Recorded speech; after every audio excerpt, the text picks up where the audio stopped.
Perkenalkan Ibu Panja Sukti minangka dosen Basa Jawi. Kanca-kanca ingkang bagya mulya.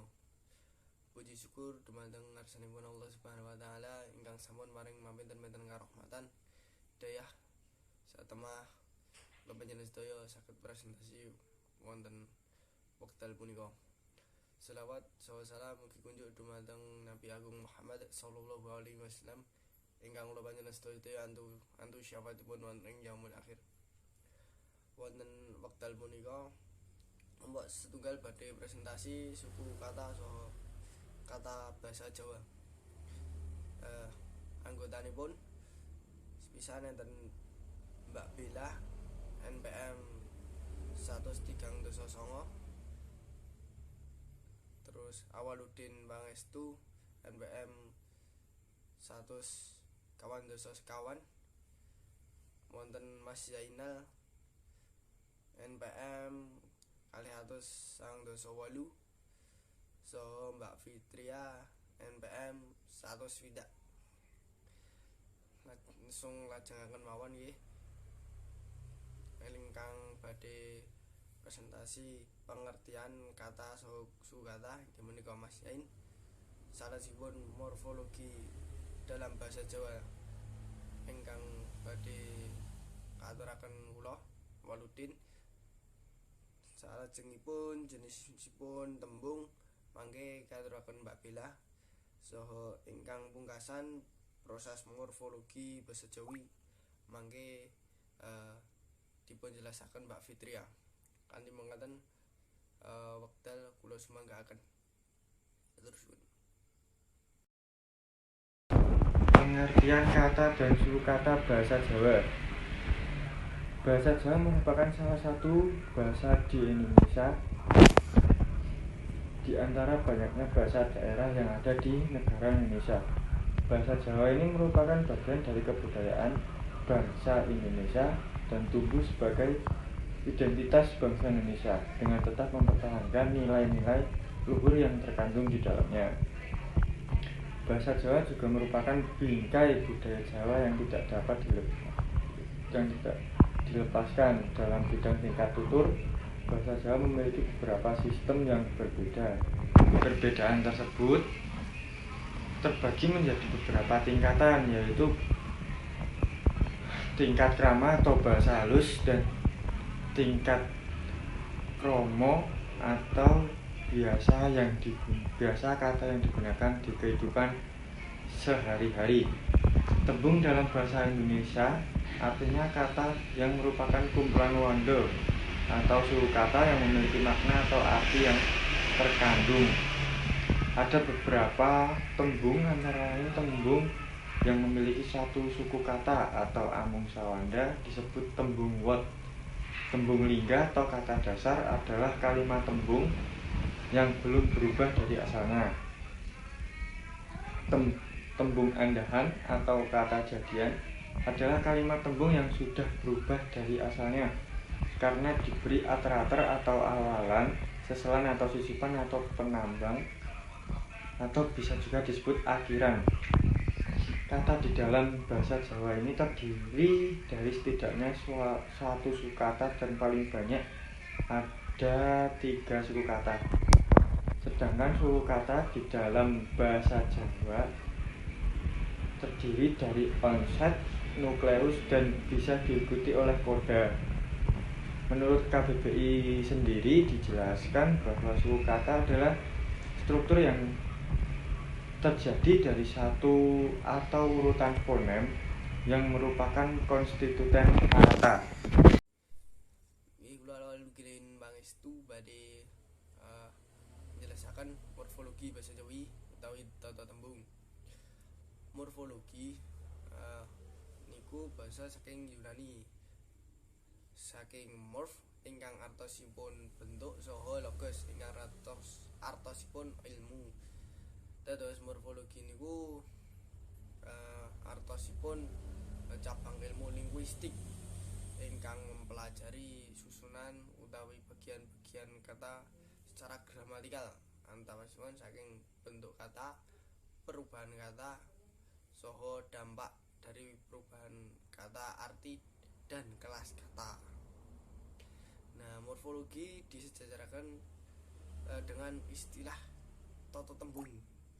Nah, kalau morfologi niku istilahnya wonten bahasa Indonesia, istilahnya di bahasa Indonesia niku tata kata. Kalau di bahasa Jawa tata tembung. Proses perubahan sebuah kata melalui banyak gejala dan aspek kebahasaan lain yang mengikutinya, antara lain bunyi, aspek suara, aspek perubahan morf akibat pertemuan antara morfem dan bentuk morfem itu sendiri. Ruang lingkupipun nggih menika kata dan morfem. Dados kata menjadi satuan kajian terbesar, sedangkan morfem adalah satuan kajian terkecil. Morfologi niku atau nggih morfologi niku dibagi menjadi dua morfem. Nggih menika morfem bebas saha morfem terikat. Morfem bebas niku memiliki kemampuan berdiri sendiri. Jadi saged berdiri sendiri tanpa kata diikuti kata setelahnya. Nggih, tuladhanipun turu niku kalau dalam bahasa Indonesia niku tidur. Terus adus kalau dalam bahasa Indonesia mandi. Omah niku rumah, nggih, kalau dalam bahasa Indonesia. Jadi ini bisa berdiri sendiri, memiliki arti yang jelas tanpa diikuti kata belakangnya. Kemudian morfem terikat. Morfem adalah satuan bahasa terkecil yang tidak memiliki kemampuan untuk berdiri sendiri. Jadi morfem terikat ini merupakan morfem yang belum mengandung arti atau makna. Nah, tuladhanipun sa niku kan mboten ngertos artine. Kalau ditambah sa omah niku enten artine. Kalau di bahasa Indonesia niku satu rumah, saoma. Terus sawetane niku kalau di bahasa Indonesia di timurnya. Terus saulan itu 1 bulan. Menika tulodo utawi contoh morfem terikat. Mekaten ingkang saged kula aturaken, monggo dipunlajengaken. Matur suwun, selanjutnya kula badhe njelasaken tentang jenis tembung. Pertama, tembung aran. Tembung aran yaiku kata yang menjelaskan barang-barang yang berwujud konkret lan barang-barang kang boten wujud atau abstrak. Barang-barang kang wujud kayata omah, meja lan isih akeh liyane. Barang-barang kang tanpa wujud kaya ketresnaan, keluwihan, keutamaan lan saliyane. Tembung kaping kalih yaiku tembung kriya.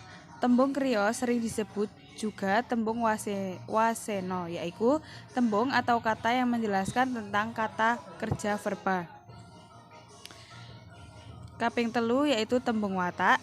Tembung watak yaiku kata, keadaan atau adjektiva. Tembung watak utawa tembung kaanan iku tembung kang mretelake sesipatan keanaan barang atau dalam bahasa Indonesia kata sifat. Kayata ati dengki, banyu bening, samini ayu. Tembung kaping sekawan yaiku tembung panarek wasesa. Tembung panarek wasesa yaiku kata keterangan atau adverba. Tembung panarek wasesa iku tembung kang dadi keterangane kriya, katerangane kaanan, katerangane liya-liyane dudu tembung kang dadi keterangane barang. Kaping gangsal yaiku tembung sesulih. Tembung sesulih atau kata ganti pronomina. Tembung sesulih iku tembung kang dadi lelirune tembung aran. Tuladhane, aku besok arep dadi guru. Selanjutnya, sapa sing kok goleki? Iki sekolah apa? Kae, dudu, wong, Jawa. Diarani tembung sesulih. Kaping 6 yaiku tembung panyilah. Tembung panyilah utawa kata sandang. Tembung panyilah iku tembung sing dienggo nyilahake barang, bab, trap lan liya-liyane supaya aja nganti kliru karo barang-barang bab, patrap lan liya-liyane ora diarepke. Tembung kaping 7 yaiku tembung wilangan. Tembung wilangan atau kata bilangan, numerelia. Tembung wilangan iku tembung kang mretelake cacah barang kayata kebo, rong rakit, piring, sulisih. Kaping 8 yaiku tembung panggunung utawa atau tembung sabawa. Tembung sabawa kata seru atau interjeksi. Tembung panggung utawa tembung sabawa iku tembung kang nggambarake wadening kaget rasa, gumun, gelo, lega, bungah lan sapanunggali.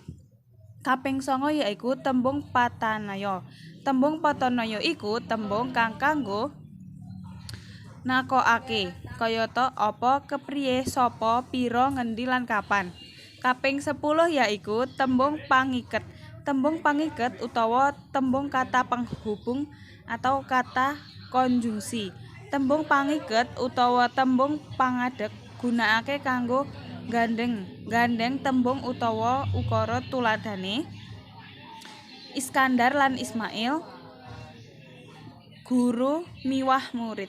Sebanjure kula badhe nerangake babagan proses morfologi bahasa Jawa. Proses morfologi adalah proses pembentukan kata dengan menghubungkan morfem yang satu dengan morfem yang lain, yang merupakan bentuk dasar. Dalam proses morfologi ini terdapat 5 proses, yaitu yang pertama, afikasi atau tembung karana, merupakan proses pembubuhan afiks pada sebuah dasar atau bentuk dasar. Afiks adalah sebuah bentuk biasanya berupa morfem terkait yang diimbuhkan pada sebuah dasar dalam proses pembentukan kata. Afiks dibagi menjadi 4. Yang pertama, prefiks atau aterator adalah afiks yang diimbuhkan di depan bentuk dasar. Contohnya, ditambah pakul menjadi dipakul atau dibawa. Yang kedua, ifiks atau seselan adalah afiks yang diimbuhkan di tengah bentuk dasar. Contohnya, ake ditambah ngesok menjadi ngesokake atau menuangkan. Yang ketiga, sufliks atau penambahan merupakan afiks yang diimbuhkan di belakang bentuk dasar. Contohnya, ditambah sikil menjadi sikile atau kakinya. Yang keempat, konfiks adalah afiks yang diimbuhkan di depan dan di belakang. Contohnya, k dan an ditambah pinter menjadi kepinteran atau kepandaian. Yang kedua, reduplikasi atau kata ulang merupakan proses morfemis yang mengulang bentuk dasar. Reduplikasi dibedakan menjadi 2. Yang pertama, reduplikasi parsial, yaitu proses yang mengulang bentuk dasar secara sebagian. Dalam bahasa Jawa tradisional, reduplikasi ini dibedakan menjadi 2 bagian. Yang pertama, reduplikasi suku pertama atau Dwipurwa dan reduplikasi suku terakhir Dwiwosono. Yang kedua, reduplikasi penuh, yaitu proses yang mengulang bentuk dasar secara penuh, yang dibagi menjadi 2, yaitu reduplikasi penuh tanpa variasi bunyi dan reduplikasi penuh dengan variasi bunyi. Yang ketiga, komposisi merupakan proses penggabungan dasar baik yang besar maupun yang terkait, sehingga berbentuk sebuah konstruksi yang memiliki identitas leksikal yang berbeda atau yang baru. Komposisi dalam bahasa Jawa dibedakan menjadi 2. Yang pertama, komposisi sempurna, yaitu komposisi atau persenyawaan yang unsur-unsurnya berupa kata. Contohnya, wong tuwa atau orang tua, ibu bapak, dan guru. Yang kedua, komposisi tidak sempurna, yaitu komposisi persenyawaan yang salah satu atau semua unsurnya hanya merupakan sebagian dari kata. Contohnya, balung tambah kulit menjadi longlet atau sangat kurus. Yang keempat, modifikasi. Modifikasi dibedakan menjadi dua. Yang pertama, modifikasi kosong, yaitu proses sebuah morfem menjadi morfem lain tanpa mengubah unsur segmental.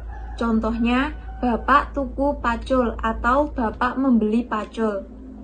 Yang kedua, modifikasi internal adalah proses morfologi dalam mengubah atau menambah salah satu morfem. Contohnya, abot menjadi abut atau sangat berat. Yang kelima, pemendekan adalah proses dengan cara meninggalkan atau memendekkan bagian-bagian morfem sehingga menjadi bentuk singkat, tetapi maknanya tetap sama dalam makna bentuk utuhnya. Pemendekan dibagi menjadi 4. Yang pertama, singkatan, yaitu sekumpulan huruf sebagai bentuk pendek dari sebuah kata. Contohnya, UPY, yaitu Universitas PGRI Yogyakarta. Yang kedua, akronim, yaitu pemendekan yang berupa gabungan huruf. Contohnya, Puskesmas, yaitu Pusat Kesehatan Masyarakat. Yang ketiga, kontraksi, pemendekan suatu kata, suku kata, atau gabungan kata dengan cara menghilangkan huruf. Contohnya, raruh atau oraweruh, yaitu dalam bahasa Indonesianya tidak melihat. Yang keempat, aferesis, yaitu gejala bahasa yang cenderung meninggalkan huruf awal. Contohnya, jeng atau ajeng. Dalam bahasa Indonesianya akan. Sekian, terima kasih. Cekap semanten atur saking kelompok setunggal pilih wonten lepat nyuwun pangapunten saha mugi-mugi saged andhasna ing pamreksa. Kula pangkasi. Assalamualaikum warahmatullahi wabarakatuh.